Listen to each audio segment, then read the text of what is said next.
Welcome to the Anthony Q podcast. We are here to discover the potential of the human body through fitness and wellness. Okay, so what I wanted to do in the podcast, the reason for this, since I've trained y'all for the past, Jasmine for 2 months now, and Chloe for about 6 months, 5 months? I think 5. Started at the beginning of the year. So I want to kind of go through what your original thought was before you started working out and what you thought the workout could contribute to, like, because y'all are both runners, and to see like how y'all feel now. So to kind of introduce y'allself a little bit so people understand like who's who and what your voice is. Yeah. Do you want to kind of give a short little background of yourself, Chloe? Yeah, so I'm Chloe, and I have grown up running since, I guess, really competitively since high school, and obviously got to know you and Lindsay through the running avenue and Jasmine. But I, after competing in college, I had been dealing with a lot of just like chronic injury and just... What kind of injuries? So I sustained like an acute, like serious ankle sprain in college that took me out for a year. And then ever since then have had like chronic Achilles and lower leg issues. And I tried to continue competing after college, but it was just this continual bumpy road of, time off, running again, time off. Yeah. And like I knew that, I had a lot of deficits in strength, and that like my body was probably compensating for a lot of like issues. Did y'all strength train in college? Not a ton when I was at Mississippi State. We did a little bit. We did like body weight circuit stuff, but pretty minimal. When I was at CSU, we did more, but I was only there for my 5th year, so I would say like my exposure to weightlifting was fairly minimal, especially lifting heavy. Like I feel like as a distance runner, it was always like lift light. But then, yeah, I think just getting connected with you and Lindsay was like, yeah, I should give like strength training a shot, because I've tried over and over again myself to kind of like develop my own plans, but I just don't have a good concept on like really anything regarding strength training. What were you running in college? Like, what was your general distances? Event or like events? Mileage? So my main event was the 1500. I did the 800 a little bit and the 5K occasionally, but more of like a middle distance runner. And you were pretty fast. Mm-hmm. What was your 5K and 1500 times? My 5K... Wasn't it a 16:48, I think, and then my fastest, I think it was a true mile, was 4:44. Okay. So that's awesome. Yeah. But yeah, anyway, so I think injury just led me to strength training, and I think that is kind of was my biggest hope, that it would kind of help me overcome some of that and maybe just diversify my exercise, because all I've been doing for years upon years is running. Yeah. And I really feel like in the past 5 months that like I just feel so much stronger than I've ever felt. I've told you over and over again, Anthony, that just like around the house, like when Alex and I had to go get our washing machine fixed at, washing machine place. Yeah. We were taking it down the apartment stairs, and last time I had gone down the apartment stairs with furniture, I was crying the whole way. And I was like, wow, I feel strong. I can lift this washing machine. And so I think just like the functionality of like becoming stronger through strength training has been really fun. And then just like the resiliency with my running, like being able to run more consistently with Lindsay and Jasmine, who I've been training, has been really wonderful. Like I just feel like I haven't been able to sustain this long of like a training cycle. And so, yeah, I've been really jazzed by strength training. It's been like a really pleasant surprise. Awesome. And what about you, Jasmine? Let's introduce yourself to people. Hi, I'm Jasmine. And obviously, like, I got to know you and Lindsay through, again, the running avenue and the running community, and also Chloe, obviously. I guess my background as far as running or just athleticism in general, actually I did dance first. Okay. So I never, Was that in school or outside of school? primarily outside. So like when I was little, you do the typical ballet tap circuit, Okay. in the tiny little shoes. I never went into point because I knew that you could destroy your feet and subsequently your entire skeletal system. And so I was like, that seems like a really poor idea, even though it looks so beautiful. So I stayed away from it. I had a lot of friends that went into it and I saw how their feet looked. I was like, okay, I think this was a good choice.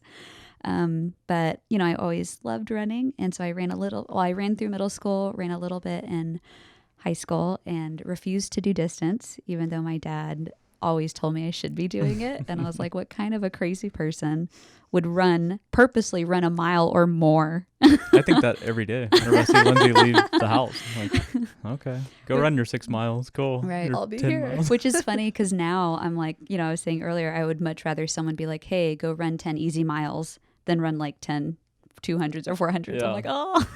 So it's interesting how, your parents sometimes end up being really right. Mhm. So, but then, I think just didn't do, I mean, I was always an active person, and I've always been fairly like thin and fit. Yeah. I think just because, high metabolism, lots of energy, always doing stuff.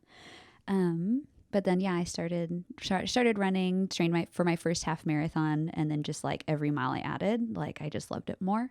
So then that's what brought me into the running community. Okay. I thought you ran in high school for some reason. I did for a year. I did Okay. hurdles. Okay. So, because You're so short though.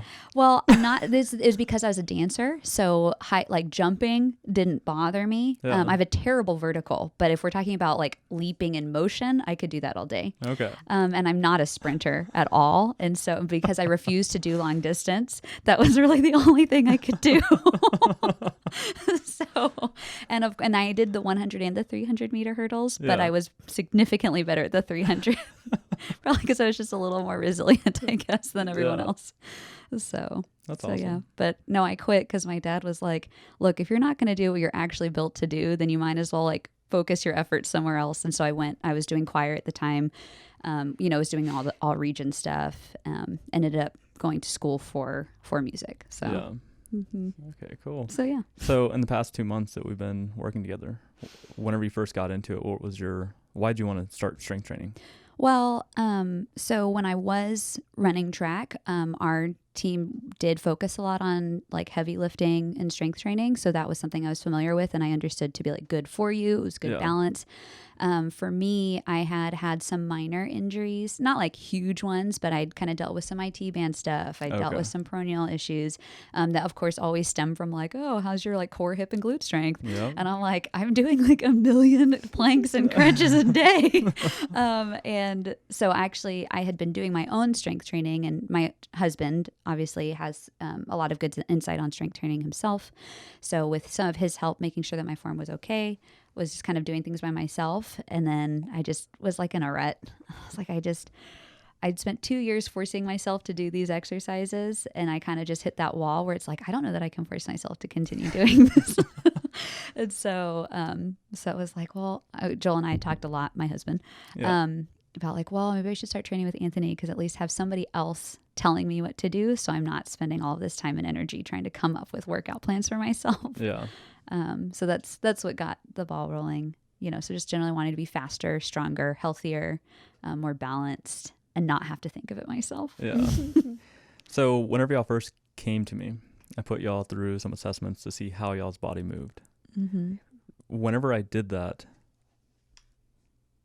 has strength training alone, not all the other stuff that we've worked on, like the warm-ups and the cool-downs, and like as we're going through the exercises, like getting y'all to work through certain movements to correct the imbalances, but just the strength training itself, has that led to like better form when you're running and like better like resilience almost?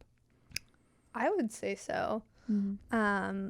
I feel like strength training has caused me to be more aware of my body. Like, it's given me better body awareness. Mm-hmm. And I feel like I'm more in tune with like just general form during lifting, general form during various forms of exercise, including running. Specifically, like, I feel like I've noticed my glutes a lot more when I'm running, which, you know, for a runner is always Yeah. a big win. So I'm like always very pumped that I'm just feeling those glutes, because for a long time I wasn't feeling them. Yeah. Right before you started working with me, I think about a year and a half ago, or maybe a year ago, you were having, like, you said it was like painful to run. Yeah, I was having like some peroneal issues. A peroneal Achilles. That was probably, yeah, peroneal Achilles, all that jazz down there. Was that hurting just like going outside and running, like just starting your run, or was it like after running a couple miles that you start feeling it? I think at it got to the point that like just, you know, it was hurting all the time. Yeah. But yeah, that's kind of how those cycles of injury would go. It was like I would run up to the point that it was like painful 24/7, and then take time off and wait for things to just simmer down. And you wore orthotics. Oh yeah, thanks to partially your encouragement, I scrapped those about, I think it's been pretty much a year orthotics free. Yeah. Oh, Yeah. And your feet look stronger every time you work out. Oh yeah, I got orthotics after leaving college, because I'd been having these reoccurring injuries, and somebody that my husband had really trusted, who I think is a really good professional, but I think, you know, there's so much debate on orthotics. Yep. And he made me a pair of like custom orthotics, and I wore those for probably about 3 years, and yeah, my feet were very weak and jacked up. So yeah, I'm very, very proud that I got out of those. Have you tried putting them orthotics. back on since? No, you know, You should see what it feels like, just to see if like. I'm trying to remember if I actually kept them, because I Okay. think I got to the point where I was so mad that I had like spent this much of my life in orthotics Yeah. that I may have chucked them. That's what I tell a lot of people with like shoes in general. So normally your feet are designed to not have shoes on them, right? Like we Yeah. didn't have shoes whenever we were first walking around on the earth. Yeah. So now we have shoes, so we can do these, like we can do marathons, we can do the long distance Exactly. stuff. We don't have to worry about stubbing our toe on rusted nails and Yeah. glass. Mhm. So they're a great tool, but that's where I think shoes are. I think they're a great tool. Yeah. So then whenever you're adding orthotics to it, my thought is it could be a great tool to change how you're walking, but it should be used for a brief time. Yeah. You know, like, Exactly. okay, like you're doing a lot of internal pronate, like you're collapsing completely. So let's try to put something in there, because like some of the articles I've read, it's good to have something very aggressive so you feel that, so then it reverts your foot back to proper position. Yeah. But my thought is that should be a training tool. So let me wear them around my house for 2 hours with that, so I can get used to it and build the muscle. And then I'll Yeah. take it off, and then I'm building the muscle while my foot's like off of it. Whereas if you're Yeah. getting used to it for months, years, Exactly. your body's like, oh, well, I don't need to support myself there because there's something holding I'll it. just rest on it. Yeah. Mhm. Totally. Well, it would be interesting. I would think that like my feet wouldn't like fit appropriately on it anymore, just because like I had told you that when I had first gotten rid of them, I started really focusing a lot of attention on strengthening my feet, and I was doing, I think, weekly like prints. I was like sticking my foot in paint and then like checking out my footprints. Yeah. And I think I did that for like 2 months, and like I could actually see a progression of That's like cool. that arch raising. So I mean, Mhm. this is so much later that I would think, especially since we've been working on it within, you know, weightlifting now, I would think that it would be substantially different. Yeah. So What about your injuries?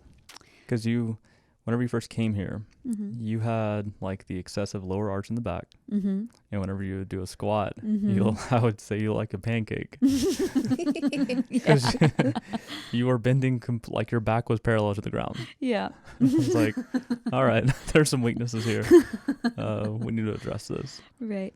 Well, the first injury, so I had always been very healthy. Mm-hmm. I'd never strained anything, pulled anything in my life until I started training for my first half. And so I went from literally nothing, like couch, to running 3 to 10 miles at a time without stopping. And I was like, I guess, in fit enough shape that I didn't have to stop. And so I would just run and run and run and run. And all of a sudden my knee, what I said, my knee hinge is what it felt like, would get stuck and it would hurt real bad. And I was like, what is this? And somebody was like, oh, I think that's IT band issues.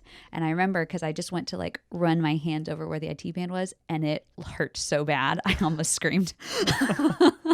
And so I was like, oh, that probably is what that is. And of course, then I deep dive into research. I'm like, why do I have this? What is it? What is it doing? So that was my first foray into running. Did you ever try foam rolling the IT band?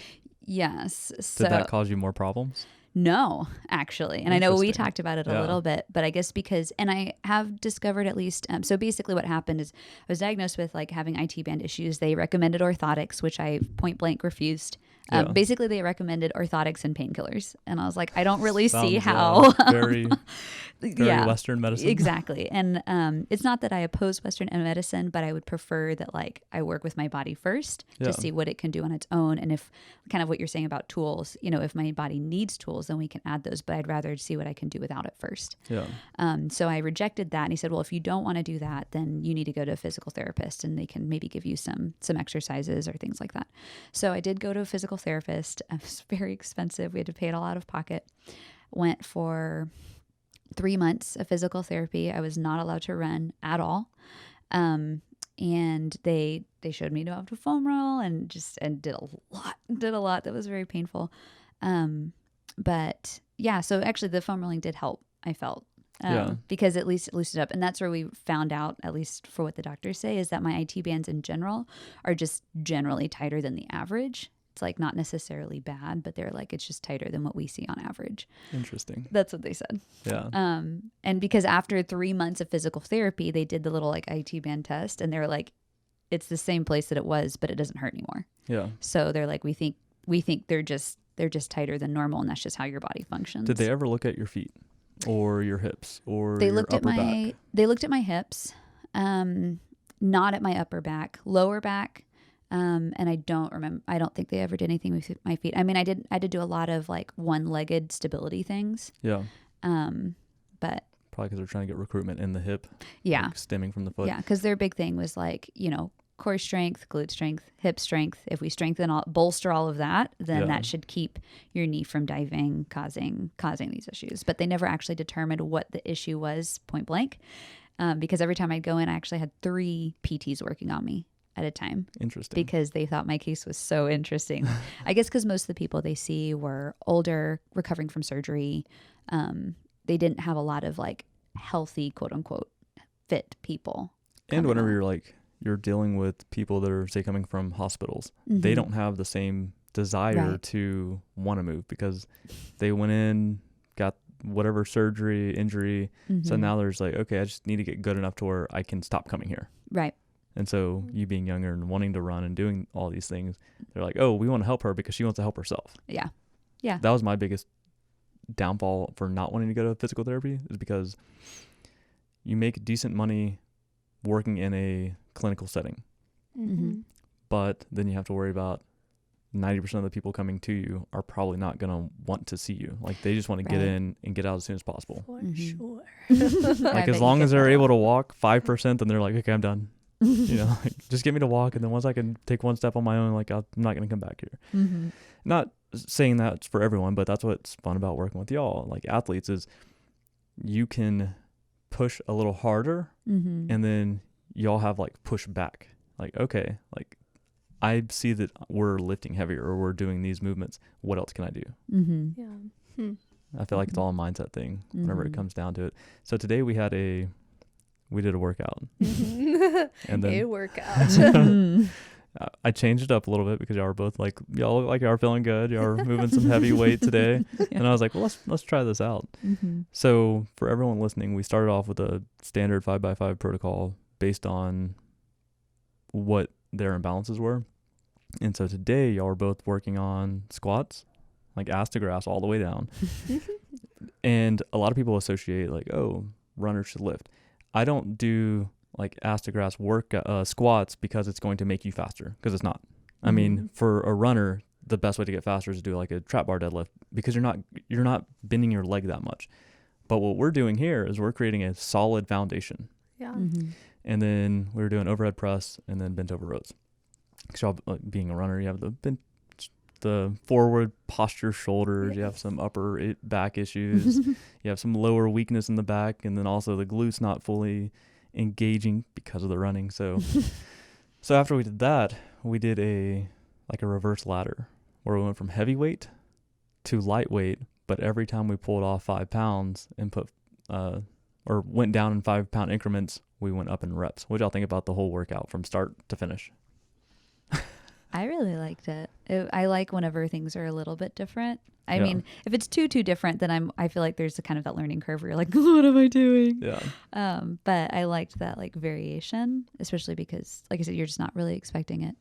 And I feel like it's nice too to go from heavy to light, because it's easier, at least for me, to recognize like that I am getting stronger, because it's like, oh, like last week, this weight felt a lot heavier than it does right now, but my perspective has changed because I lifted a lot heavier 5 minutes ago. Yeah. And so now it's like, okay, maybe I can squeeze out like one more with good form, because it's not as heavy as I thought it was. Yeah. Yeah, it was a good surprise. I think it was interesting, like with the squats, I felt like each time, like I just felt like my recovery was better. Yeah. It was like each time we reduced the weight, I could easily knock out more reps. Whereas with like the overhead press, it was like, oh my goodness, I feel like I'm gonna start going downhill. And just like how much more efficient like my legs are than my arms. Yeah. And how much easier like my body can like get rid of lactic acid like from my legs, because it's been doing that so much. It's amazing how our bodies adapt to the things we're good at. I mean, because I'm the opposite. I do squats and my legs are just like on fire the whole time. Yes. Really? Yeah. Because they're such big muscles, and y'all are using the big muscles all the time, so y'all's legs are like super efficient. Yeah. But I do find it interesting that for both of y'all, I would say in general for most people, doing like a squat, deadlift, mixing those two up, and then some other exercises would be beneficial. But for most runners, I find that doing like the overhead presses are so beneficial, because you're still working some of the chest and shoulder muscles that you don't typically work, which is going to put your shoulders in like healthy positions. So then whenever you do run, if your shoulders are back some, you can breathe deeper, even if it's just like a little bit more. Yeah. And then like doing the squats, you're just going through such a deep range of motion that now you're creating like a better flow of energy through the body. So whenever you are running, it seems like it's like right now beneficial, because we're not trying to get y'all to squat like 500, 600 pounds.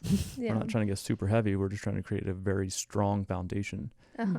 So based on y'all's training cycle, like, because you're not really, have you been training, Chloe, for anything?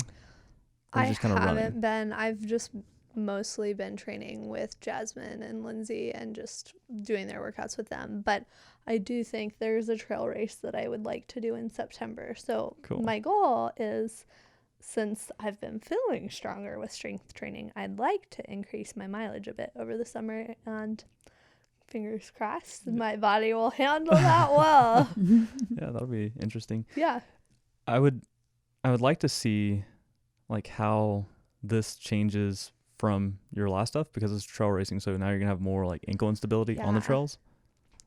Well, I mean, Jasmine and I have been running on the trails in San Marcos a lot more. Yeah. And like the other day we did a longer run on the trails, and I mean, we were running a good pace, like sub 8 minute on, some pretty of rocky the rockier terrain section. Yeah, we got through some treacherous spots. Yeah, and I just felt like we were pretty resilient on the trail. Yeah, unless we go through a spider web. We did. We both face planted through these huge spider webs. And as soon as Jasmine did, we looked up and there was like this massive spider, and I was like, that guy almost came with you. Just hitching a ride. Oh gosh. But yeah, definitely like feeling more like balanced with something like trail running, which, you know, you're working so many more muscles Yeah. than and so many more planes of motion than you are when you're just like running the roads. I thought it was interesting. Whenever I first started going barefoot, I had I started wearing V-rooms, and then I was like, I'm just going to start hiking barefoot. I would hike for like 30, 40 minutes, and I would be tired. Wow. I throw my V-rooms on, which are still like minimalist shoes, and I feel like someone just like injected like 4 cups of caffeine into my veins. I'm like, oh, I have so much energy now because I have shoes on. Just like all that like sensory perception in your feet is like making your brain work so much. Interesting. And with shoes, you can just walk. Yeah. Whenever you're barefoot walking on like rocks and stuff, You like have to through the look where Austin, you're yeah, you're going. like doing this, you know, your like feet are sideways, you're Yes. stepping on. Trying to find better places to Yeah. That's land. really interesting. So it'd be interesting if you could do like hikes like barefoot. Yeah. You know, like, I mean, This sounds like a bold move. yeah. There's quite a bit of wildlife over on the trails. Well, and I have very baby feet. We we've also discussed saw before. a tarantula recently. We did. Yeah. The first time I've ever seen a tarantula in the wild. I've only ever seen them in like. All the fun critters are Zoos. coming out right now. It's spring, summertime. I Yep. know. Yeah. Gotta go to a He tame was trail. definitely sunning himself because we went out for a couple miles and came back and he was still there and he wasn't dead. Like he was just sunning himself. I was like, we'll just make a wide path. Didn't you get around lost recently? Yes. Oh, I got gosh. lost on a Jasmine got straight kidnapped.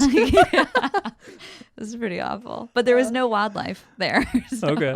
Well, that's good. Yeah. That was pretty No, horrifying. I ran. What was I ran 4 miles and walked a 10K. Yeah, it was pretty bad. I felt so awful because I knew after like I was supposed to meet Chloe and it was like 30 minutes late and then an hour late and I was gosh. like, Chloe is probably freaking I was out. like, yep, she's definitely been kidnapped. Yeah. And then there was the car parked at the side of the road that I Right. walked up to and was like yelling at the trunk, Jasmine, Jasmine, I know you're in there. It was awful. Where was it at? It was in Wimberley. So Okay. there's a really nice trail out there. And for some reason I had Is it it a loop or is it out back? Out and back. I had it in my head She that it was a knows now. loop. And so I get to the edge and I think like, okay, since Chloe's walking the same direction as me, I'm just going to walk back a little ways. I'll catch up to her and then we'll go back the normal way and finish out this loop and get up to our cars. So I get to I walk back 1.5 miles and I'm like, Chloe walks a lot faster than this. She should be here. So I walk a little further and then I'm like, I think this is wrong. Maybe she looped back around to meet me at the end of this loop. So then I walk all the way back and I have to cross this street because I think that's kind of odd, but it looks like the trail keeps going over this intersection. So I cross over this intersection and then I'm walking a little bit this is just straight up a neighborhood. This is not a trail at all. So then I'm like, oh, this is not a loop. This is an out and back. Oh my gosh. So then I have to cross back over the intersection and then I'm walking as fast as I can. For another 1/2 mile. And then at this point, I'm like, Chloe's probably freaking out. I feel awful.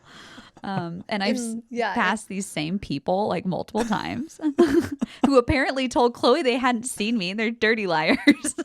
In the meantime, I stopped a woman and asked to use her cell phone to call Alex, my husband, whose number I have only memorized. He calls her husband and tells him to hightail it up to Wimberley. Because So I've then been poor kidnapped. Joel is having a heart attack that his wife is gone.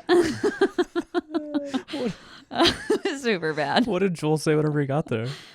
He was pretty calm actually because Yeah. he, I guess, heard you and he was like, he's like, I don't know. Said, I won't worry till it's 10 o'clock. Yeah, that's what he decided. What time did you get out of there? 9:30? It was pretty 9:30, 9:45. Like AM or PM? AM. Oh, Okay. yeah. Yeah, it was definitely light outside. Okay. I think it'd be a Thank completely different goodness. story in Oh, the dark. gosh, yeah. Chloe would be freaking out. There'd be lots of screaming I would in have the called night. the police. But yeah, no. And our poor dog. So my dog had run out with me for the first mile and a third. And so I ran out and then ran back to drop him off with Chloe because she was going to walk around with him because I knew he wasn't trained up to run 4 miles with me. So, so I dropped him off. And so I don't know how much you guys walked with him, but he was just dead. That poor dog. Because he'd run. We started trying to run because I was like, we got to go find her, Henry. Like, come on. And at one point, he just like spreads all fours onto the trail. And it's just like, I'm not going any further. I'm like, but your owner, she's been kidnapped. She's gone. Keep going. Oh, gosh. It was awful. And then, of course, when we see each other, we're like waving across the way. And then we're like, oh my gosh. Quite a lot of drama on a Saturday morning in a quiet little town like Wimberley. That's awesome. Yeah. Do you have any races you're planning for, Jasmine? For me, not anything specifically. I know I need to actually hop on and kind of see what's out there and what we want to do. I always try and run the Chosen in late November just because it's such a great race. Half it's marathon. Beautiful. Yeah. And half marathon is my favorite distance by far. I mean, it obviously takes a lot longer than the other ones, but I don't know. I'm less panicked because I feel like I can kind of just like start at a good pace and then just kind of whittle it down once I'm warm versus like the 5K, I feel like it's just a giant sprint. Yeah. And so I start up, I'm at the start line. My eyes are like probably huge because I'm like, oh, but so that's the only one that I have for sure that I know I want to do. Obviously, I'd like to do some various distances when the weather's nice, so like winter stuff. But we had talked about maybe doing the orange leaf half just to kind of see what that's like running that distance in the muggy heat. Yeah. So but it just kind of depends, I think, on where we are training wise, because obviously my recovery for the last like week and a half has been like really bizarre. Yeah. So I'm not really sure like if I can or should I push or should I just stick with easy stuff? And so we've just kind of been doing easy miles. So I've had you do HRV testing recently. How does the HRV correlate with how you feel? That's a great question. A lot of times, I don't know, like, so it'll say like, it's perfect. Everything's in balance and you should be able to like push a lot. And so I'll go out for my run and I'm like, yeah, I'm going to feel great. And then I'm like, I feel terrible. But I think a lot of that is because the humidity has really hiked up a lot in the last few days. Yeah. And I'm very much affected by that. Like, and that's what I've started noticing is that I'm very much like a cold weather runner. And so the moment like the sun comes out or the heat starts kicking up and especially the humidity, I tend to wilt, especially when I'm first reintroduced to it. Yeah. So I think that's a lot of it. At least that's what I'm telling myself, because otherwise I'm like, what's wrong with my body? There's some good methods where if you do hot stuff, so like hot yoga, if you get used to taking your body through like more extreme stuff. So instead of, say you do a run, then you jump in a cold shower, like it'd be better to get like super hot on your run and then take a really hot shower. So now your body, so for example, if you go from a normal state, we're sitting down, we go shower, we're at like 90-degree body temperature, 98 degrees. If we take a hot shower, we might get up to like 99. So if we're running and your body temperature is up to like 99 and then you take a hot shower, then it gets up to 100, like you're increasing even more. That shows that there's better signs of recovery because you're increasing your temperature as opposed to decreasing your temperature. Because whenever you do any type of workout, you go through the natural like antihistamine response and inflammation happens. So whenever you do cold, you blunt that response. Well, if you heat your body up, you're encouraging more inflammation to happen and to go through the cycle. I have been trying to take hot showers after my runs. Yeah. Or at least where it's not like blazingly hot, but at least uncomfortably hot, because I remember you telling me about that. Yeah. And so I was like, well, maybe I'm helping myself. Good for you. Yeah, I would like to get a hot sauna or a sauna. And then ice bath, so I could like alternate between them. So then that would be my workout. Yeah. Like my workout would be, I'm going to go in the sauna for 20 minutes, maybe on an assault bike or something. And then from there, go into the ice bath and then work on breathing. Does it work that way? Yeah. It's like a workout? Yeah. Well, I mean, sounds pretty nice.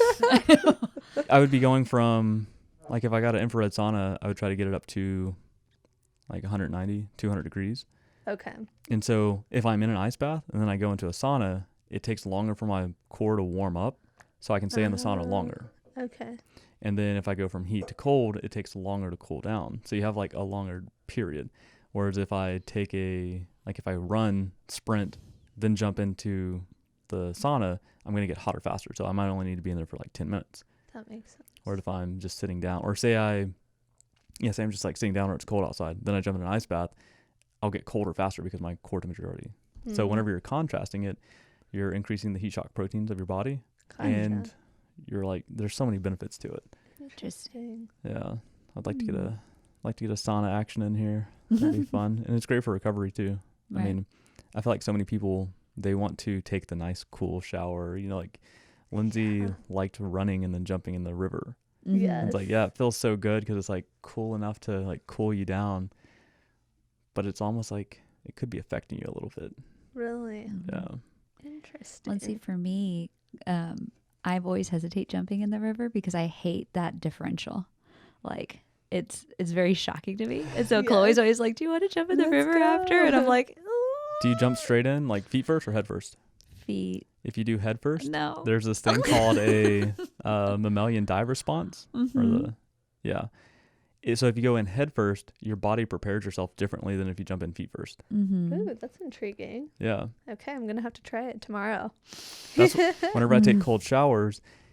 Have you ever like turned on the shower and you're like, you put your foot in there and you're like, ooh, that's really cold. Well, if you put your head underneath the shower and turn it on and it hits your head first, it's the same coldness, but your mammalian dive response like kicks in because now the water's hitting your head first. So you can actually breathe deeper and utilize oxygen longer, and you calm yourself down. Ooh, huh. That's cool. I'm like super adverse to like doing anything head first. Like even life and my decision making. Like I just don't. I like test the waters. Well, the water's always the same in St. Marcus. I know. This is true. I know. So you just jump in. No. 72 degrees Oh, all the my. time. Oh, I always have to psych myself out to get in the river. What's the hardest thing for you to What do do? you mean? Like cold or hot, like temperature wise? Like water wise? Just like in temperature, like outside, like air. So like if you were to run, would you rather run in cold? Oh, cold. Okay. Easily. Like my perfect temperature for any runs is like 40 degrees. Like I feel really great. Everything feels lighter. I can breathe better. Like it just is so, I feel like it's like I'm just slicing through the air. Yeah. Even with wind, like, cause I remember I had a big cold front came in for a race and it's still like, and it was like one of my PRs for a while. Yeah. And it felt effortless. Like I felt like I could have run the full marathon and like not have felt anything. I find there's like a few people, they're like, yeah, I like running in like 60, 70 degree temperature. Like just like where it's almost like slightly warm. The only people I've known that have really liked running in the hot have always been dudes. And I wonder if that has anything to do with like, I don't know, maybe natural resting body temperature or something. But that's an interesting question. Whenever I work out in my gym in the mornings and it's cold outside, I'll start off with the heater just so my body is warmed up. So it could be that thing. I did like it when you did that when it was like winter time. It was nice to start in the gym when it was warm. Not now though. Now it's like, give me the wind. Yeah. Every time it's hard for me to breathe outside and I'm not running. I'm not conditioned to it. But like whenever I'm doing like a hard workout, I'm breathing heavy. I'm like just in the back of my mind, I'm like, oh, this is good for me because I'm putting an extra stress response to my body. Right. Totally. And that's why I said like doing like the hot cold contrast is a workout. It's not like technically a workout. Like I'm not gaining muscle, but it's a stressor on my body that's like good for it. So I would treat it like a workout. Like, okay, we're gonna do this 2 times a week. Exactly. So it's that's like interesting. Yeah. Have you ever done like cryo or? Never done cryo. I have done we did contrasting in college. Like they had a hot tub and cold whirlpool, so we would do contrast between the two. How cold did the whirlpool get? I just remember it hurt real bad. And so we never, like I never got to do the hot whirlpool. I felt like the trainers hated me. They would always make me, I just had to stand there and they thought it was funny that like I hated how cold it was. So they just shovel in more ice and laugh. That's so funny. That's normal. I find that's with everyone. So like if you jump into the cold water and you have just like a straight face and like whatever, then people are like, oh, this is no fun. Like just get out. And they're like perfect, like in your mind, mentally. Yeah. They like to make people suffer. Oh yeah. Yeah. Have y'all done anything different with y'all's running over the past couple of years, like nutrition wise or supplementation or anything that y'all have noticed an effect on? Because I have this hypothesis that I feel like most people kind of carry, where if I eat like bad food, like garbage, like I'm always eating out fast food and I'm not eating healthy, but I'm working out, and then I go take a supplement, I probably won't feel that supplement, like a vitamin or whatever. But if I eat high quality foods and I'm moving appropriately, and then I take a vitamin, I could probably feel that vitamin more. And I feel that with myself, like whenever I was drinking a lot of caffeine, kind of the same thing. Like if I drink 4 cups of caffeine a day, then I have a 5th cup, like I don't really notice that same like effect. Then whenever I go off for a month, then I have 1 cup, I'm like, whoa, like I'm full of energy. So have y'all experienced anything since y'all have been running in the past year with like, because you recently, Chloe, got diagnosed with type 1 diabetes. Yeah. Well, I guess as you know, I've kind of experimented a little bit with diet. I guess a variety of things. I've experimented with caffeine. I've experimented with diet to try and figure out kind of what works best for just stabilizing my blood sugar. And like for people who aren't as familiar with type 1 diabetes, like your pancreas doesn't produce any insulin, so you have to have insulin to survive. But the gal that I can you contrast that with type 2 diabetics real quick, just so people understand? So type 2 diabetes, like your body is inefficient at producing. I could totally butcher this. Obviously, I know type 1 better. I've grown up with a mom who's type 1 diabetic as well. But I think type 2 is you're inefficient at producing it, but you're also insensitive to how you utilize it. Am I saying that correct? Yeah. Okay, good. So like with you can't produce it. That's why type 1 diabetics normally take the injection of insulin. Exactly. And so I always kind of associate it with type 1. The 1 looks like a needle and you need the needle. Oh, that's a good way to remember it. And then type 2 is a bigger number than 1. So your receptor sites, like the way your blood glucose goes in and out of your blood vessels is larger. It's like overstretched. Like if you take a brand new rubber band is small, but if you stretch it out a lot, it's not as elastic towards the end of your stretching cycle. Interesting. So it just doesn't fluctuate the same. That's kind of how I always remembered it. I mean, it's not like perfectly to describe it. I like that. Yeah, that's a really good way to remember it.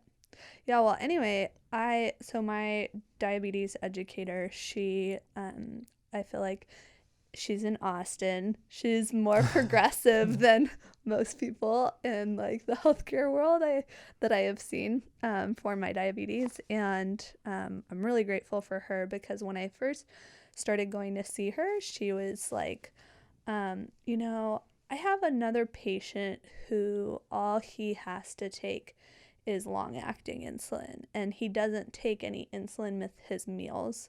So if you're on a pump, you take, your pump gives you insulin all throughout the day. But if you're just on shots like me, you take a long-acting insulin that's like a slow dose all throughout the day. And then most people also take insulin like short-acting with their meals to compensate for the carbohydrates. But it was like she said this, and it was kind of like this challenge to me, like, oh yeah, that's what I'm gonna do. Because when synthetic insulin was first created, it was like people were kind of like, oh, diabetes, we've cured diabetes. Really, we haven't. Like, me injecting myself with insulin is never going to be as seamless as a pancreas. Like, it just works so well. It gets feedback from the body. And like, I'm a pretty type A person, pretty meticulous. They tell you to carb count, and I would do it to a T, and then it would just never work out perfectly. Like when I was giving myself insulin with meals, it was just like there were always ups and downs, because I could just never act as my pancreas. I could do my very best job. But anyway, long story short, I had started just really trying to like cut back on the carbohydrates. I tried to like take more of a keto approach, but it was kind of like wishy-washy. So I would say I've just been eating a lot lower carb. And I have eaten lower carb to like a point that I don't take any insulin with my meals. I take my 1 dose of long-acting insulin each day, but I don't need to take any insulin with meals, which I would say for the majority of type 1 diabetics is really rare. Most people take insulin with their meals. So I've been excited with just being able to do that. And I definitely think it's impacted my running and my lifting just by nature of like my blood sugar being more stable when I eat, you know, a lower carb diet, higher fat diet. You know, my nice little sensor here that tells me my blood sugar has this nice even little line that just, you know, when that line is even, I feel better. Yeah. If it's up and down, it's just like I feel lethargic. And Does it ever mentally get to you? Like if you see it spike, does that cause mental stress on you and you start like, oh, definitely. Yeah. That's my biggest problem with any type of numbers, like even with Jasmine doing the HRV. Like because whenever I look at my ring HRV, I'm like, oh, it's bad. So I should, like, then my workout just mentally is done. Yeah. No, that's so true. Yeah, it definitely can psych me out. And like, keep saying this. I'll just start panicking and like, oh no. And, you know, you don't want to like when it's going up, you don't want to just keep giving yourself more insulin, but it's like, I want to do something now. Yeah. But yeah, the other thing I've experimented with is my husband has made me a terrible extreme coffee drinker, and knowing that caffeine affects blood sugar, I had decided to like start drinking decaf coffee, and that has made a big difference because what would always happen in the morning when I drank my coffee, it would spike my blood sugar fairly significantly in the morning, and then I run in the morning, so then I would get a quick spike again at the beginning of my run.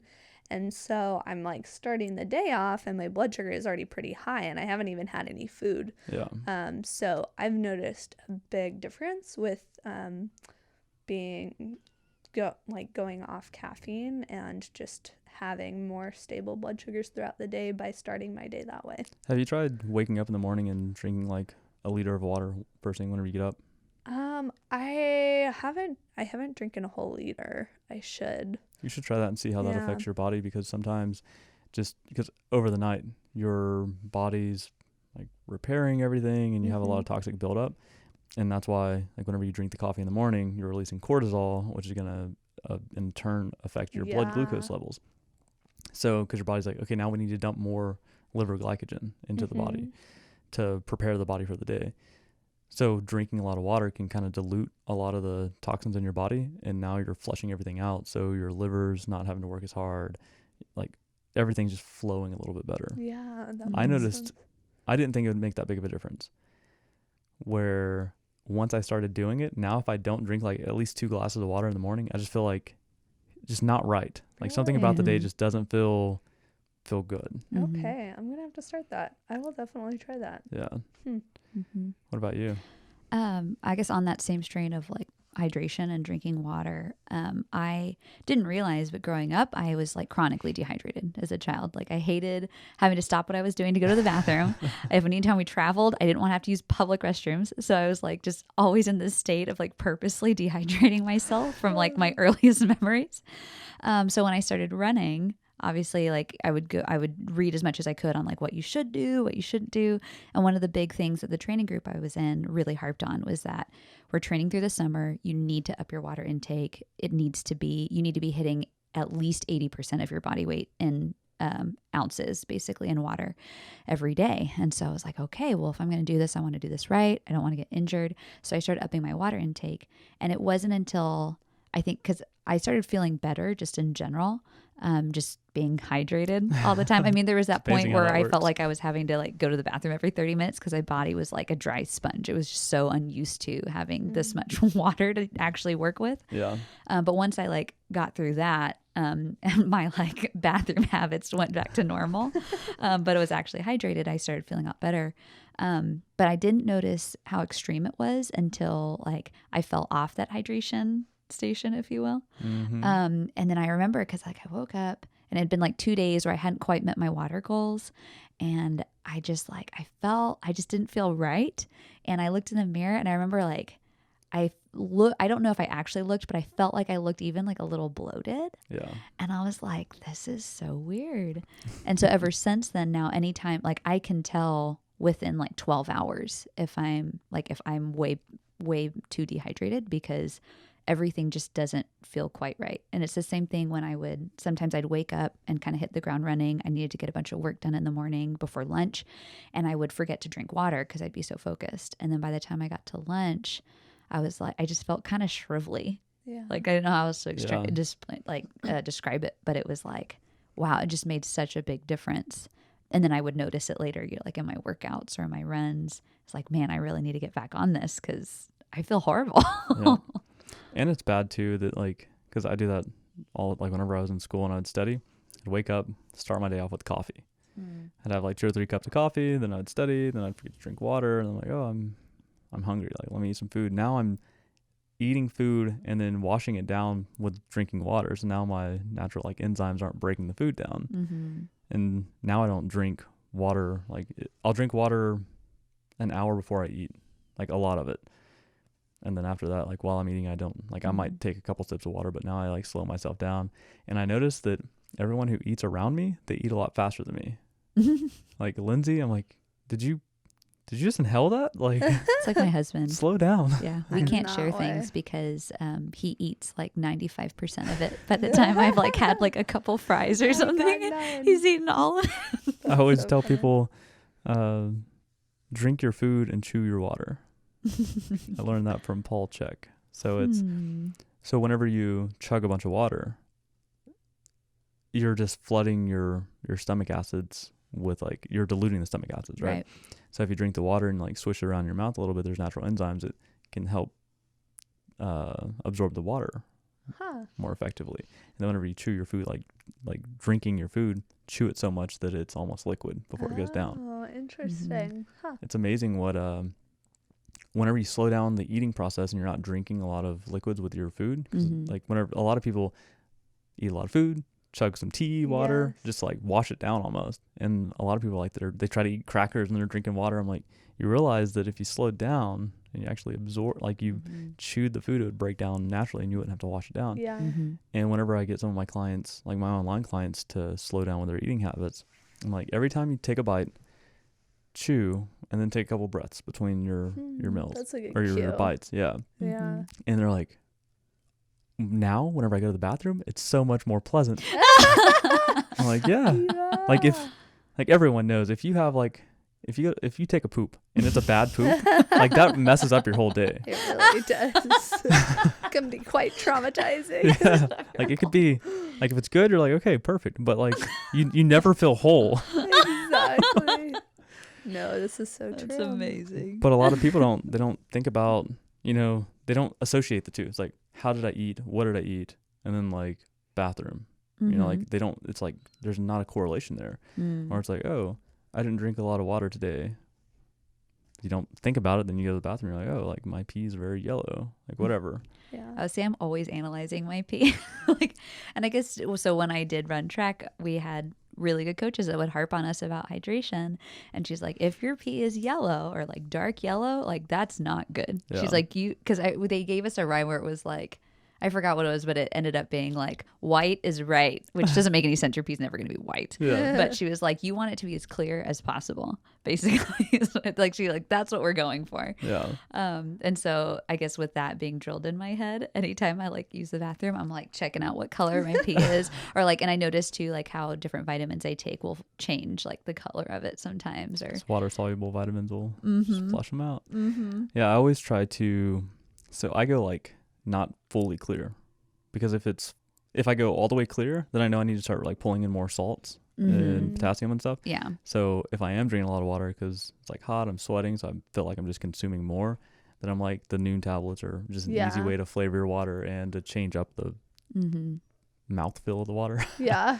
But normally I'll do like Celtic sea salt because it has like, I don't know, 20, 30 different trace minerals in it. So adding a little bit of that to my like 1.5 liter water bottle, you taste a little bit. Because have you ever had like the high pH water? I don't think know so. if I have. Like a lot of the modern water bottles are like, oh, we're 9 pH or 8.5 pH. Oh, actually, maybe I have. Like the Essentia water. Yes. Yeah. So they taste a little different. They have Yeah. a different like mouthfeel. It's almost like your mouth doesn't have the dryness to it, Mm-hmm. or like Dasani is similar to that too. Yeah. Mm-hmm. So it's because they're putting minerals in it. That's how you get the pH to increase, but Mhm. it's not really affecting, like having a high pH water isn't affecting a lot of people are like, oh, my blood level or my blood pH is going to increase. I'm like, if it increases, you die. It's like, that's not how that works. Like you don't want that. And then a lot of people are having digestive issues because they're drinking such high pH that their stomach acids are too high now, so they can't break down the foods properly. Right. That's Yeah, funny. because you need it to be acidic. Yeah, like that's the purpose of it. Yeah. So whenever have y'all like taken supplements or anything to see effects from running? My biggest thing is I started taking iron when I was I was just feeling really fatigued all the time. And so I talked with Chloe and Alex, and he was like, you really need to like check your iron, see what that looks like. I'd had a doctor tell me if I'm going to be doing a lot of running that I should be taking glucosamine, chondroitin, those kinds of things to like help your joints long term. So there was a while where I was like kind of a supplement junkie where I felt like I was taking like 12 pills a day, Do and I you had a ever very eat regimented. bone broth or drink bone broth? Yes. Like proper bone broth, not like I haven't made it myself. I've been my meaning weekly to. routine. Chloe's really good about that, and I've been trying to I'm trying to like coax myself into doing it. But my big excuse is I shattered the glass top to my slow cooker, and I just haven't no. I have gotten a new one. two. You can borrow a slow cooker. Oh no, I have no excuse at all. there you go. Yeah, But I also don't eat a lot of meat, so that's the other thing. Is like because normally like Chloe, they eat so much meat, and she'll just collect all like the bones from like a whole chicken that she bought and just plop it right in there. And I'm like, I don't have that.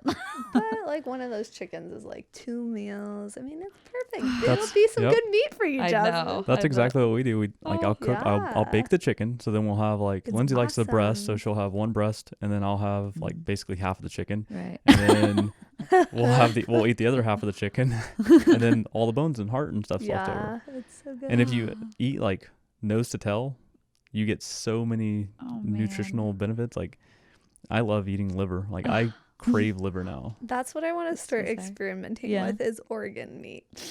You I don't get- know. And see, for me, know like it's I'm so so, good, as we were but talking before, like I've been like my whole life I've been very averse to eating meat. Like I'm pretty sure if my parents had let me, I would have been vegetarian my whole life. Just because I don't know, the idea of eating meat has just always made me very upset. Have you started craving meat more since you've been working out? No. No, you're just doing it because I just said you doing it should because- eat more. No, I will say when it so I will eat my weight in like fancy sausages or like charcuterie boards, like fancy, very thinly Sausages sliced probably aren't too meats good for you. and cheese. Like I will eat my weight in that. So we just need to give her the same proportion of cheese to go with the meat. Might not help. No, your I'll never see my digestion. abs again. That was the other thing of talking about like things we've noticed. My friends used to always joke with me that because I was like, man, maybe I'm just not one of those people that could ever have abs. And they're like, what if you just need to stop eating cheese and bread? And I was like, I don't think that's gonna happen. And then I That's did not like it. 1 week. It was like last summer when I was in really good shape. Like 1 week, I was like, okay, maybe my cheese consumption is a little out of control. I'm not going to eat cheese for this whole week. And like, boom, by the end of that week, I saw like at least several of my abs. And I was Yep. like, oh, they were right. Well, sometimes like you don't have to be lactose intolerant to have like a inflammation response from the cheese or the milk or the dairy. Oh, I'm lactose intolerant. I just don't really care. Oh. I didn't know that, Justin. Oh, I'm mildly lactose intolerant. So I mean, like I can like yogurt, whole milk. I can't drink a lot of whole milk, but like 1 glass isn't gonna like blow up my intestines. So cheese You should- really isn't good for you. You should look into goat cheeses or any type Well, of A1 cheeses. So I eat a lot of more often than not like aged cheeses, which have very, very, if not like hardly any like lactose in it. So I think Yeah. that's part of it too. Or raw, like dairy, even though it's illegal to have. Yeah, you I can know. you can trade. Wait, raw dairy is illegal? Because it's in not the US, pasteurized. yeah. Yeah. Huh. Raw milks. Yeah, it's illegal. Like if they wanted to, they could come into your house and find you. They're not Sweet. going to. That's why, Yeah. like, if you go to a farmer who sells dairy, Mhm. like, or milk, Mm-hmm. you're trading them your money for a glass jar that just happens to have milk in it, Why is raw dairy good for you? because it has all the natural enzymes in it. It's not dead milk. Oh. So a lot of people have issues. So the pasteurization process kills bacteria, but it also kills the enzymes. Yeah, it kills everything. Yeah. Ah, That's the okay. point. So I mean, you could potentially get sick on raw milk. Like, you could get sick on raw eggs. Yeah. But the likelihood of that happening, like, I'm not a doctor, so don't misconstrue Right. this as medical Yes. advice, but ideally you'll get more benefits from drinking. Like, if you are lactose intolerant, I've had people that drink raw milk and they don't have any issues. Right. And you can get it Yeah. on the black So- market. On the There's black market. there's a goat farm in Austin that we have visited more than once, where you could basically get straight from the teat, like, That's awesome. and it tastes amazing. Like, it's Man. super sweet. Like, I wanted to get goats yeah. for milking and or meat. No. I didn't realize Oh, the poor goats. I didn't realize that there's like 50 different types of goats, and they all have 50 different types of flavors of Yep. milk. It's like, do you want sweet? Do you want earthy? Do you Yep. want, like, what Mhm. combination? Oh, Yeah, Get these one were- of each. Yeah. Yeah. I believe these were Nubian goats. Have a Nubian goats? sweeter Nubian. milk than the normal, I guess. Whatever. Man. But no, it was very good milk. I mean, it took like all my self-control not to just down the whole jar. Like, I to wanna actually go like up to have enough Austin. left to like bring Where's it at in home. Austin? I don't I'm interested. remember. It was out in the country. Like, we'll have to ask We gotta have go. ask my husband. But no. I'm And I mean, the down. farmers Yeah. were super nice, and yeah, and their goats were really nice. They were really sweet. That's cool. But yeah, no, it was awesome. And we went because my sister-in-law is obsessed with goat's milk. She doesn't have, she's very restrictive on her diet, doesn't have dairy, very rarely has carbs, doesn't have sugar if it's not naturally occurring fruit. And she kind of regulates how much fruit she has. But she's obsessed with goat's milk. She could drink her weight in goat's milk. Goat's milk is better for the human body because it's like the profile of it. It's closer to resembling human milk. Yeah. Interesting. So like if you think about just like in general terms, if you take cow milk, Mm-hmm. a cow is producing this milk to feed a 200-pound baby calf to reach a Exactly. 2,000-pound cow. Ah, that's very true. We at birth are 8 pounds or so, and we're trying to get to a 100-pound, 150, 200-pound human. Yeah. A goat's kind of similar where it's like they're, what do they call the baby goats? Oh, kids. Kids, yeah. Yeah. Like their kids are like 6 to 8 pounds born, and then they're trying to get them up to like a 70 to 80-pound goat. Mm-hmm. I think isn't it donkey's milk is the closest? I think I'd read several years ago. I don't know. I don't know if Donkey- I'd want to I milk think a it was- donkey. I know. Because like donkey's milk, I think is the closest profile to human breast milk. I know that and then- horse yeah. milk is the shortest chain fatty acid profile of milk. And Mhm. then goats is like a medium chain, and then cow's a long chain. Mm-hmm. So like the strand of the Mm-hmm. hydrogen molecules are longer. And then camel's something about milk is- camel's milk, yeah. Yeah, camel's milk is delicious. I went to Paleo FX and Wow. they were sampling some up there. Really? I haven't bought any because it's just so damn expensive to get Where here. do you get it? Like Whole Foods? No, there's a company called Ship it. something. I don't even something. Like, you could probably type in camel milk and That's what'll that come up. company will pop up. But they'll ship it to you either frozen, so then you just like put it in your fridge and it like dries out, Okay. or they'll ship it to you in the winter months whenever it's cold. Like if you got Mm. their milk in the summer, they're like, yeah, maybe you should get the frozen kind. So whenever it gets to you, it's gonna be like starting to defrost. That's really Mhm. funny. But it tastes like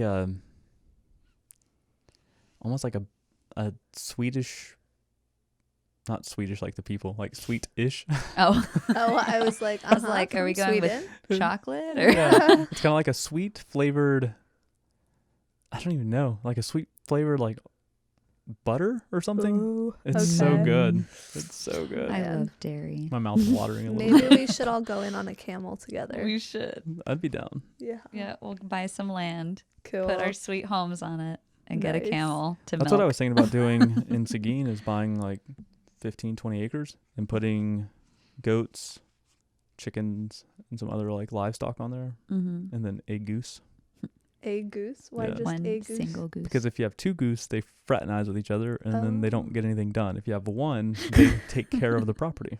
Really? They like eat snakes. They keep bobcats away. They fry. Similar to like donkeys. Donkeys do the same Yep. thing. Yeah. Donkeys are awesome. I didn't know that until recently. Wow. 'Cause I wanna Donkeys get- are like the ultimate guard animal, Yeah. apparently, for property. That's Yeah. really Yep. funny. Geese are good, or a goose is good for like chickens, because they don't do anything with the chicken, but they just kind of guard them like it's their own. And then donkeys are good for like goats and cattle and stuff. Mm-hmm. And I heard even just protecting property in general, like even if there aren't other livestock on. Because they just do the perimeter Yep. of the property, Yep. and they're pretty aggressive. I know a lot of people are like, yeah, But they're donkey's a so cute. bastard. They're so cute, sweet. If you're not trying to steal stuff, Exactly. just do what you're supposed to do as a decent human being, and they'll leave you alone. Yeah. I think it'd be great to have like, because whenever the summertime gets here, we have our own garden. I feel so much better eating like Your own produce food. from, it's like it's Yeah. alive whenever I'm eating it, as opposed to, Yeah. because I mean, I think I read a article that said like a tomato can travel 3,000 to 5,000 miles before it gets to you. Yeah, it's crazy. That's crazy. Mhm. Well, and like, what is the length of time between when it's picked Right, and when you're eating it? right. Well, that's why whenever we went to California, the first time we drove up the coast, I had a strawberry. I took a bite out of it. I was like, oh my God, this is the What best is strawberry I've ever this? had. And there's like no white on the inside of it. I was like, well, these must be like super strawberries. And then I realized that they matured on the vine, and the farmer picked them that morning. And so we were eating like as close to live strawberries as possible. Right. And here they pick them where they're probably still a little green, Yep. and then they ripen not Mhm. on the vine. Right. So that's why they're like all white on the inside and just red on the outside. Mhm. Yeah. And sometimes the tips are still green. Yep. Yeah. Mm. And since they spray stuff and yeah, it's just Yeah. like our food has such low nutritional value. So like we're getting all these Yeah. calories, but we're not getting all the nutrients. Right. Mm-hmm. 'Cause whenever I was looking into corn, like the old school corn only had like 3 or 4 or 5 kernels on it, and now we have like corn with like 200 kernels on it.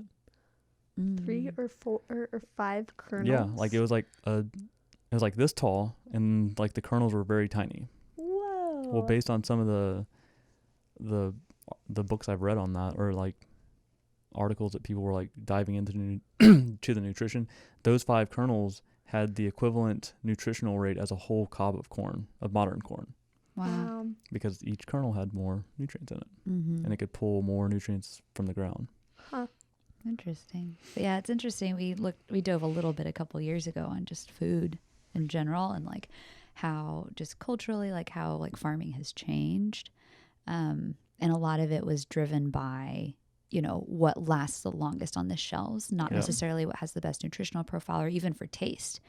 We watched a documentary on this chef who, he's kind of built up this Yeah. big farm, I think, up in the East Coast, and his thing is all on taste. Like, so what if we make this pepper like an inch big, but it has like just a flavor profile that's as intense as like 10 peppers, Yeah. And it was interesting. They were interviewing the farmers that he went to when he first started this project. And they're like, we've had a lot of different companies, a lot of different people come to us to ask us, because they were also, engineering these just produce. Yeah. And he said, we have never, ever had someone come to us to ask us to engineer something for taste. Wow, that's And that blew so my peculiar. mind, because I'm like, but you're eating it. Like, Yeah. shouldn't we care what it tastes like, or like what kind of nutrient profile it's carrying? But it's just so much. It's been more like quantity over quality. We could just add sugar to it, and it tastes great. Right. Well, that's the interesting thing is we're not engineering like produce or like healthy like real foods for taste, but Yep.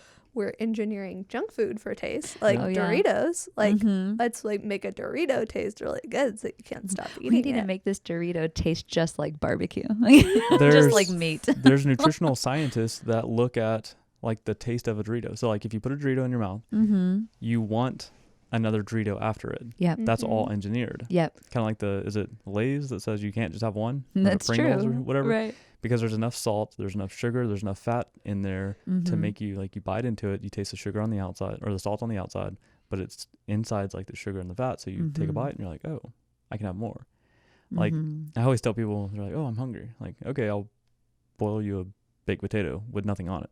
Mm-hmm. Well, that doesn't sound good. Yeah.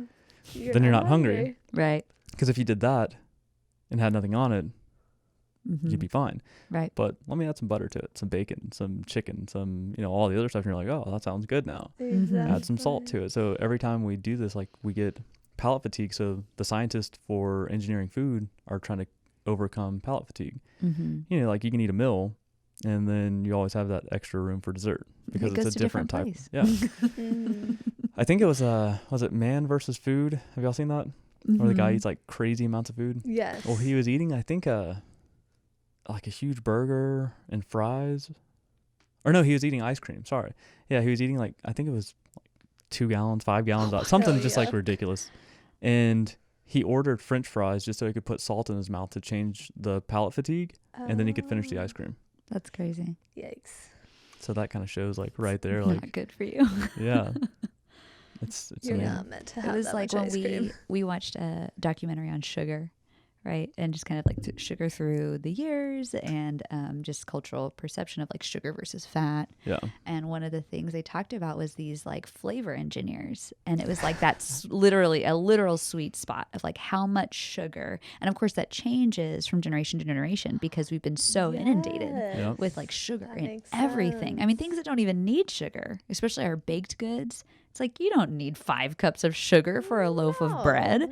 But like, it's just that's become the norm for our taste buds. And like, if you think about children that have been eating, like how many kids start off eating like white bread and like a peanut butter sandwich? Mhm. Well, you're like super young and then now you're an adult. So you've got decades of eating or everything in it has sugar. Yeah. And so he did an experiment where he was like, he went through actually what was considered healthy food, right?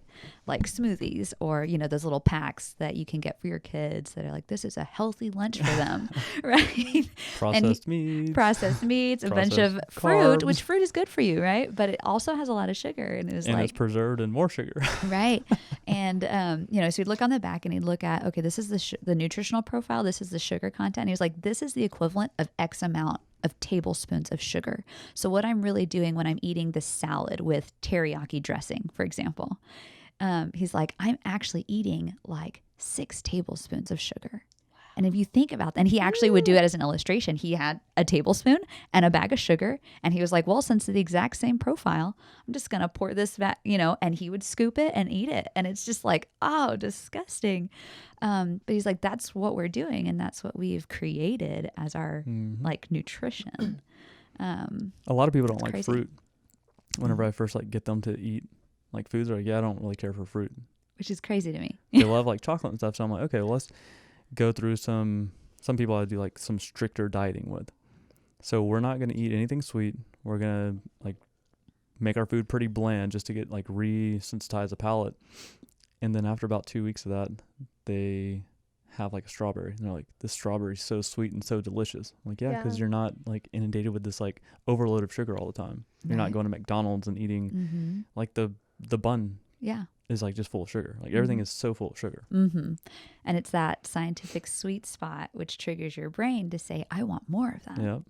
Get those dopamine hits. When I was first diagnosed, like I tried to avoid like all artificial sugars for like probably at least a couple months. Yeah.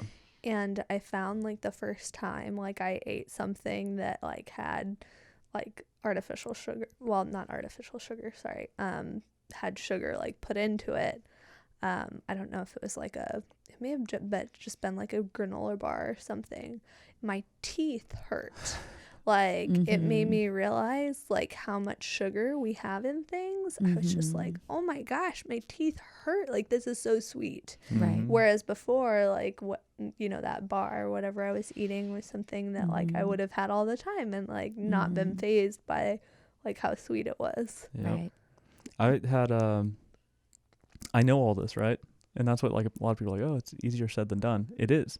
I know. And yesterday I had Sour Patch Kids. Yes.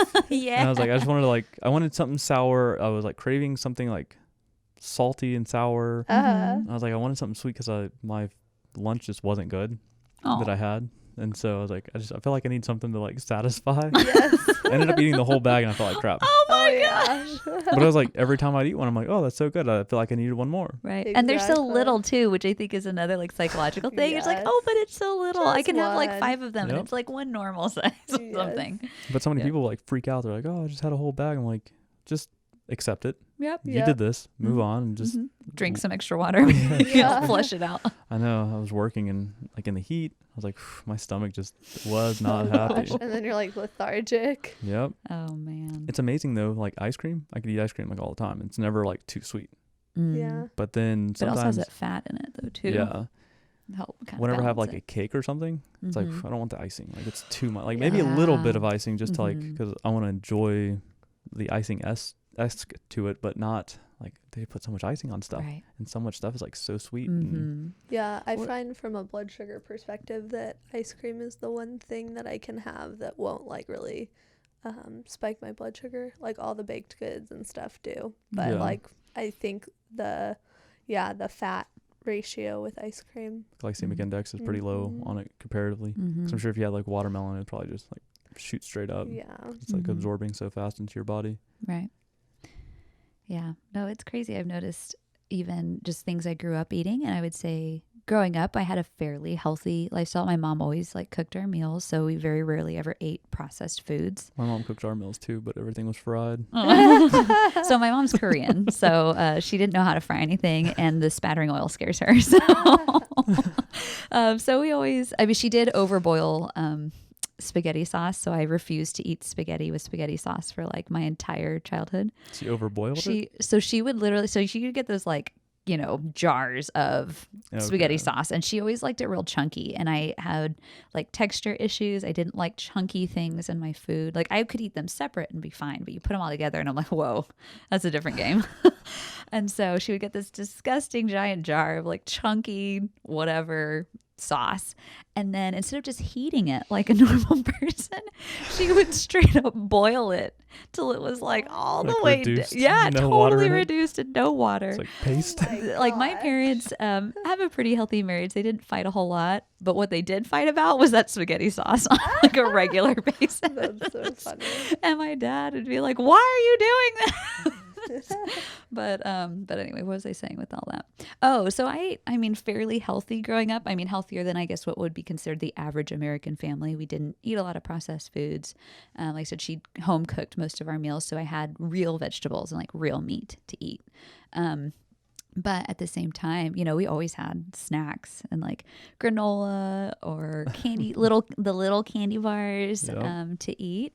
And so then when I became an adult, and then when I started running and taking a serious look at my nutrition and what I was eating, it was just interesting because I started just naturally just cooking even healthier, if you will. So like just being very conscious. So that I remember I went home, I think, to like have dinner with my family, and I was like, this is crap. Like, Yeah. of course, I'm not going to say that to my mom, but Yeah. I was just like, okay. But you know, the things that she would buy her, she'd be like, oh, well, we'll just dethaw this thing. And I'm like, did you even read the back of that? Like the first ingredient on here is sugar, Yep. you know? And so it was just crazy. And then also just recognizing a lot of things that I kind of grew up eating, thinking that they were fairly healthy, but then having gone off of eating as much sugar, or like I said, just being more conscious about what was in the food that I was ingesting. So all of a sudden now that's like, wow, like sickeningly sweet. It's different from like a piece of fruit that's naturally very sweet because there's like other things in it. It's like fiber Right, and there's- minerals. And, Exactly. yeah. But when it's like just sugar, like it was like really bizarre to me because I was like, I don't remember it tasting like that. You My know? first venture into healthy eating was eating sandwiches. Like that's how. What did you eat before? Yeah, like everything was fried. Like my buddy came over and he's like, "Do y'all have anything fresh?" Because like okra fried, fish like everything just fried. He's like, "Everything here is fried." Oh my. Wow. Yeah, that's how we grew up. Like Mhm. everything's just fried all the time. My That goodness. is so funny. And now look at you. I know. And I feel like a lot of that stuff has taken a toll on my body in general because I probably wasn't until I was maybe like 10, and that's when I realized like, oh, I want to like eat healthier, and that's like eating healthier was like a sandwich. Ugh. Yeah, because I'm like, okay, well, this is better for me because it's Yeah. not fried. It's Yes. and then over the course of time, now I like look back at that stuff and I'm just like Like, that's so crazy. Like, fried chicken, I used to love. Mm-hmm. We'd make it all the time. And Mhm. now I might eat fried chicken like once every other year. Mm-hmm. Go to Popeyes and get my fried chicken Yeah. fix. Well, it's like once every several years, I have a craving for a really crappy burger at like McDonald's, and I'll get like a tiny patty, like the kids' patty, because I was like, I don't want to eat the whole thing, but I'll like get this craving for it's overly salted. Mm-hmm. I'll get a kitty fry and a kitty burger with nothing on it. And it's just like It's like need my I fix. just all of a sudden I'll be driving down the road and I'm like, oh, I guess it's been a few years. What's the weakest thing for you to eat, like, that's bad for you? I think mine's probably definitely ice cream. Definitely Haagen-Dazs. Yeah, Haagen-Dazs is good. Because I feel like Bluebell, like, sorry Texas, it's like icy cream. Whereas Yeah, I feel like it's a little one-dimensional. Haagen-Dazs is like very, very cold cream. It's like thick and. What is my vice? Because some people like hard candies. Well, I have a buddy like that. They like Jolly Ranchers and like Sour Patch Kids and Wow. Skittles and stuff like that. And I enjoy sometimes like Starburst is sometimes good. Sour Patch Kids yesterday, like, it was good, but Until it wasn't. yeah, until it wasn't. So is there anything that y'all like grew up with that's like always like that background, like Bread. Anything Lots and lots chocolate. of bread. No, you I bread. I love bread. Like the crusty or it's just like seeing crusty your eyes right now. I was loaves. like, I love bread. And it's like kind of holy and it's got that nice airy texture in the center. What kind of bread? Just bread? Just bread. Just I bread. mean, we were talking ciabattas, rosemary, sourdoughs, I love sourdough. Have you been to San Francisco? focaccias. No, we had this Oh, yeah, conversation though that's about right. that awesome sourdough. So good. I mean, like I love like the texture of it, the smell of it. Like I love bread. I could like literally when we would. Dipping it in the oils. Oh yeah, but I mean, I'll just eat bread with nothing on it, and I'm like totally satisfied. Oh, that's so funny. Like so when we'll go to the farmer's market and I'll pick up that rosemary ciabatta and it's like all floury on it. I mean, it takes a lot of self-control for me not to eat the entire loaf. Like just sit down, slice it so up, funny, maybe Jasmine. put some butter on it. Like That's I great. love bread. It's like all the steakhouses that do butter with their bread. Oh, Like Oh, saltgrass. it used to be terrible. I would eat like 2 baskets of it. Oh yeah.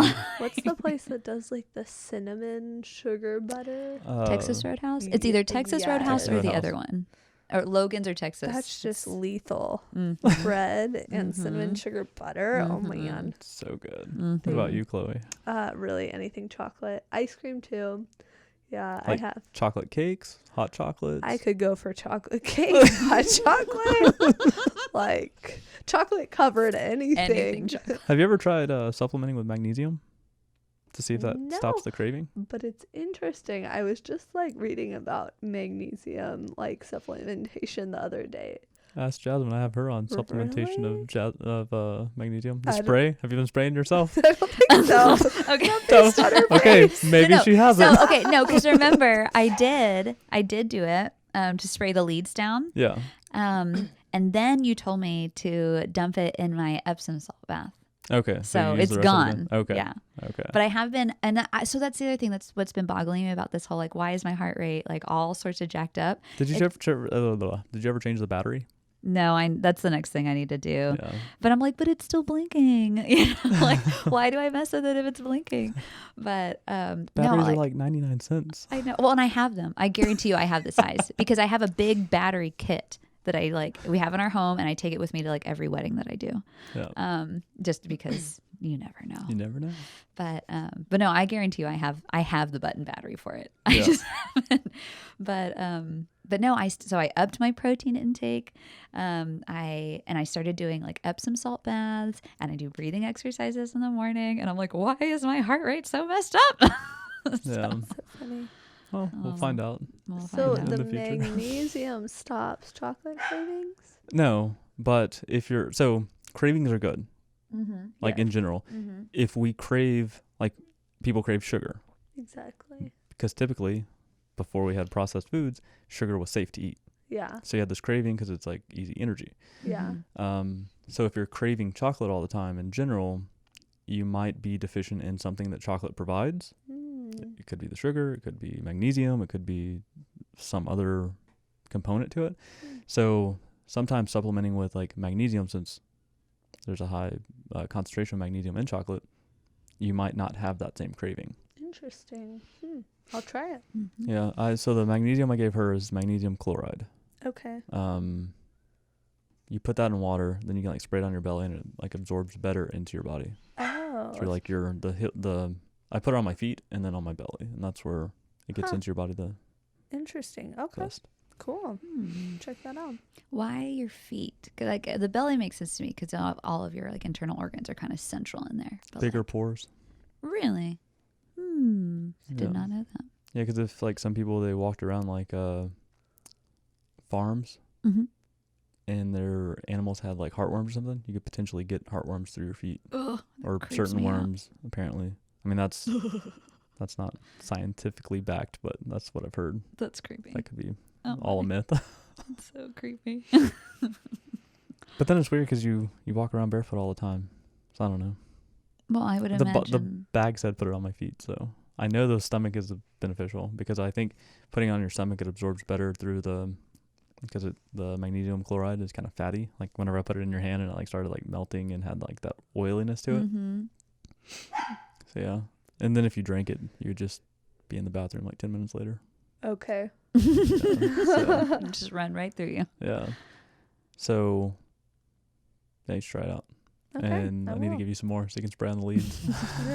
Well, I still have a small spray bottle. Oh, so I okay. saved that. So I diluted it in the spray bottle because I got a little spray bottle Yeah. rather than like a huge one to put on my nightstand. So Yeah. so there's still some left on there, but I haven't been spraying the leads last couple of days because it still kept that's a weird beeping noise. Yeah. Camera's going off. Oh. That's why we have other cameras running. So, but yeah, I haven't been spraying the leads because it kept saying that the connectivity was poor. So I was like, is it poor because of the leads or the battery? So I was kind of experimenting. I was like, what if I don't do it and see what happens? So Have you change the battery? I want to get a it's a hand grip strength. A thing. dynamometer. Yes, I couldn't figure out the name and I was like looking for it. I was like, I know the name, but I couldn't figure it out. A dynamometer? Yep. Okay. I want to get one of those because I feel like that has a good correlation with central nervous system strength. Oh. So that way whenever I train people, I can get them to squeeze that and then I can see, okay, you're not doing well today with your central nervous system, so let's back off on the workout. Interesting. Huh. Yeah, because that's really good. Because it used to be they would measure grip strength for longevity. Like if you had a strong grip strength, that means you're strong, so you're probably going to live longer.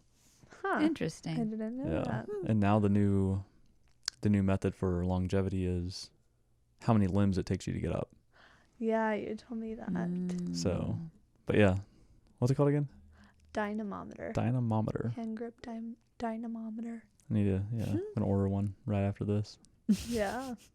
So now that you know the official name. yeah, so we went from where y'all started Uh-huh. to the current place now. What do y'all want to change from strength training for y'all's future? Or do you just want to keep that progression going? Yeah, that's a good question.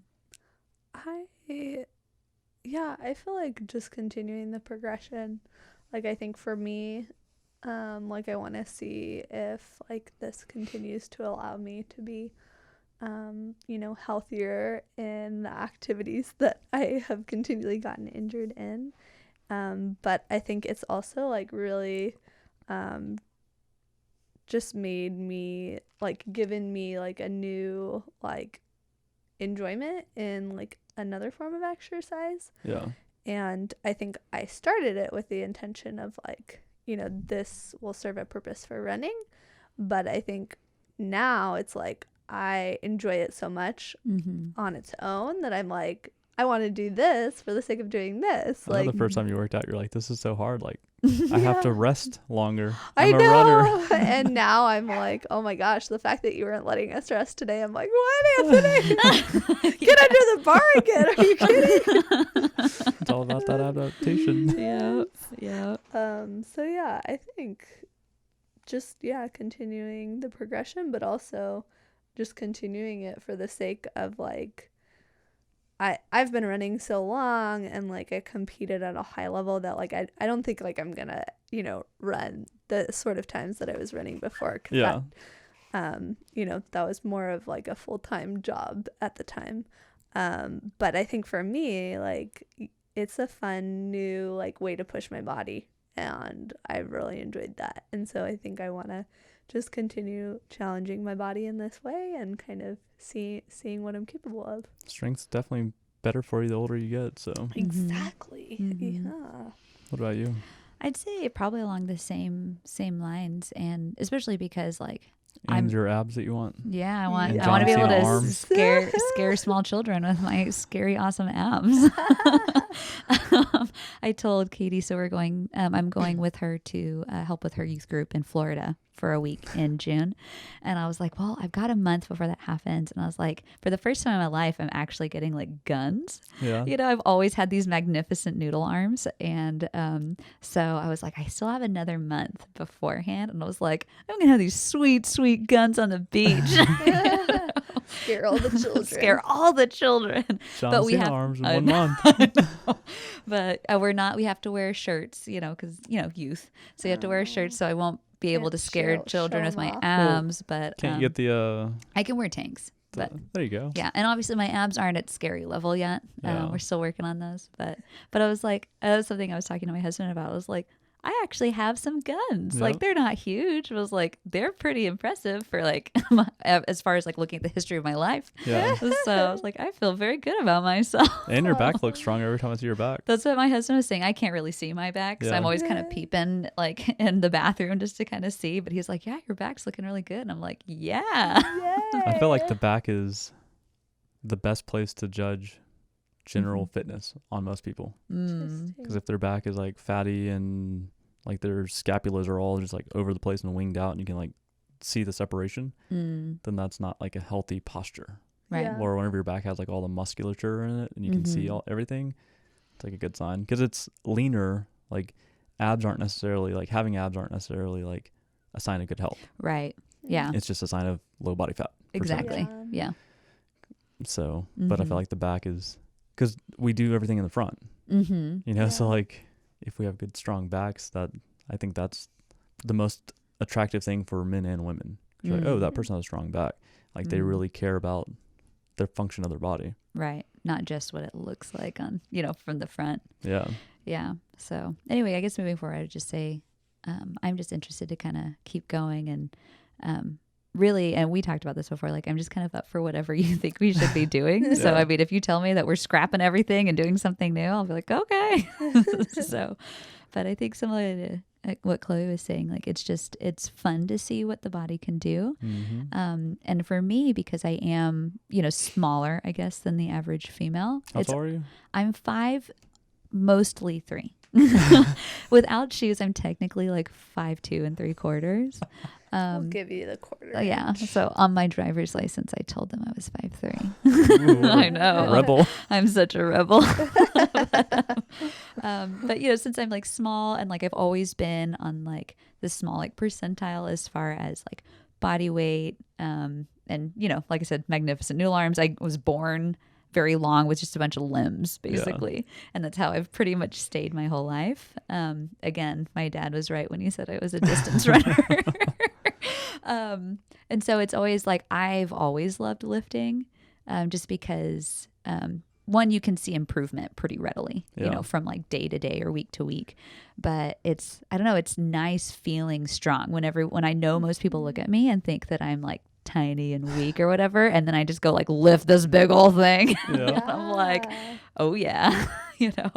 I was actually at a styled shoot 2 months ago. Yeah. And I was helping them load up, and they didn't have a ramp for the loading dock. And so I was just lifting all this stuff straight up. And people are like, well, it's kind of heavy. And I just like bend down and like, whoa. And they're like, oh, you're actually pretty strong. And I'm like lifting furniture, That's lifting. I awesome. lifted a cart with a bunch of like full water buckets for flowers. And Good for you, they were Jasmine. like, you're a lot stronger than you look. And I was like, yes, Thank I you am. very much. Yeah. So that's always fun. Yeah. I guess the way I look at it whenever I'm training y'all is we can only work on so many things because your brain can only Yeah. perceive one thing. So like whenever we first worked out, I'm like, do this. I give y'all like 10 things to do. And then the next time you come to me, I notice like, okay, you're you're aware of this one thing, like you're aware of like driving your knees out, like Mhm. rotating at the feet. Okay, so now I don't have to give that cue. Like that's the cue you picked up on. Now let's do one cue that I think is the Mhm. most important. So my thought is everyone's imbalanced. Like no Mhm. one's like, I know all about this and I'm imbalanced. Like everyone, because of life, we're always imbalanced. So my thought is, as training people, I'm going to make sure you are as functional as possible at all times. So Mm-hmm. if one training cycle goes through and I notice that we're starting to create issues somewhere else, like I'll change it. But typically we're not going to do that because you are runners. And so you are getting all those imbalances from running. Makes sense. Yeah. Mhm. I mean, it's like any sport. That's why like Mhm. I don't like CrossFit, like the term I do CrossFit and I'm healthy doing CrossFit. If you want to say you do CrossFit sport, then that's fine because every Mhm. sport has issues. Right. Boxing has issues, running has issues, swimming, like everything you do has issues based on the sport. But it's a sport, so you're going to be good at that sport. You're going to Mhm. compensate. Right. Where as being a functional human being is different, Mhm. Yeah. you know. So Mm. that's why I would, if someone says I want to become healthy, I'm going to do CrossFit. I don't like that idea. If someone says I want to compete in CrossFit and so I'm going to do CrossFit, then go for it. Mhm. I mean, like Mhm. running, you're going to create injuries. You know, like anything, boxing, you're going to get punched in the face. You know, like every sport has Yep. its ups and downs. Mhm. And I think as long as people know that, then we, like me as a corrective exercise like specialist, we can look at what's going on now. Mhm. Like Chloe, whenever we first came here, we were really working on your feet. Yeah. And like your glutes and your hips were like the second thing, but I really wasn't as worried about those. But through fixing your feet, you're fixing your hips. Mm-hmm. So it's kind of like a kinetic chain. And then we'll look at the next thing. Like with Jasmine having like the excessive lower arch in the back Mhm. and like over collapsing, like now let's get a stronger core. Let's get a stronger like Mhm. upper or lower back and like upper hip area. Mhm. And now whenever you're squatting, it's like, oh yeah, that's a beautiful squat. Yes. You know, it's so exciting seeing the transitions Mhm. change over. I Mhm. mean, over the course of a month, you can see so much happen, and then Right. It's like, exciting. Well, it's been good stuff, Anthony. yeah. Mhm. Well, we'll see what Doing good happens. stuff. Yeah. Yeah. Get those John Cena arms going. I know. Scaring all sorts of small children. Yeah. You should be John Cena for Halloween. Oh my gosh. That'd be hilarious. So funny. But you know, again, we have to have the proportions right. The rest of me has to stay the Yeah, same. yeah. Just the arms. Tiny, but just the arms. yes. Maybe just the biceps. The biceps Yeah, down. just the biceps. Not even the shoulders. Like small shoulders, huge biceps. No, and but then huge you start to forearms. look more like Popeye. I Oh, feel. yeah. You know? I don't want to look like Popeye. I mean, he's cool and all. It's just not what I'm going You don't for. want to carry Yeah. a pipe around and eat No, spinach through no, your pipe. No, I definitely do not. Yeah, what is that saying? That he was always smoking a pipe and eating spinach. I Seems know. counterintuitive. Right. Well, it's like that couple I knew that Yeah. were very healthy. Like she's a yoga instructor. Eating They their hit up organic foods they hit up the farmers market all the time. and But they're like smoking. chain smokers. Like what in the world? That is I don't interesting. know. That really boggled my brain. Smoking is one of the weirdest things because people did it. Now they don't do it. And now whenever I see people vaping, I feel like, okay, that's normal. At least it doesn't smell like smoke. Oh, I don't like it. Well, I mean, I don't like it either, but Right. You like, can still get secondhand smoke from yeah, Vaping, yeah. yeah. I'm just saying, like, It just doesn't smell as it's not as like bad. But then whenever I see Yeah. someone smoke, I'm like, that's weird. That's old. That's Yeah. old school. Like, I mean, because Yeah, it's pretty my parents gnarly. smoked. Like, I grew up around Oh. a bunch of smokers, and then like transitioning into it. Like, if someone's like off in the distance, and I get like a little whiff of like smoke, it's like bad. Like, I do not. Like, I'm like, I need to leave. Like, Brings why the back. hell are they sitting there? Yeah. Or if someone has a vape and they're like 20, 30 feet away from me and like the wind blows and I get like a little bit of the vape smell, it's like, okay, like I still don't want to be around it, but at least You it don't smells have like that cherries visceral. or whatever. It's Yeah. not like that. It's like that dirty smoke smell. See, that's Dirty why smoke it's smell. so dangerous because it lures you to thinking that it's okay. that it's better. It's just masked. It's like, that's where we're going with everything. Yeah. Mhm. As long as you mask it, then As it's, long as the perception is okay. yeah. Mm-hmm. I mean, just like Crazy. running, people think that, oh, running's good for me. Mm-hmm. And that's why, like, I always go like devil's advocate towards everything. Right. Yeah. So my thought was never be like, oh yeah, running's good for me. I'm like, running's not good for you because it's creating imbalances. Yeah. You know, like if you're It's doing like, what's it, your definition here? Yeah. Yeah. Well, and running with bad form is really bad for you. yeah, you like know? we were talking about earlier, like Mhm. not many people can run with good form. Mm-hmm. I'm like, I don't have good form. You know, everyone I watch that runs, like I haven't seen other than like one professional athlete that has like good running form. Most people have bad form because we don't learn how to run. Mm-hmm. Mm-hmm. So, Mm-hmm. I mean, if we Mm. fix the bad, then we just get a little bit better. Right. Just like you said, fix one thing. Yep. Just do one thing One at a thing time. Mm-hmm. Yeah. Well, cool. Cool. I think this was a good podcast. Yeah. Thanks for coming on. And Thanks for Anthony. having us. This has Yeah. been fun. Yeah. Cool. Well, we'll talk to everyone later. Okay. Mhm.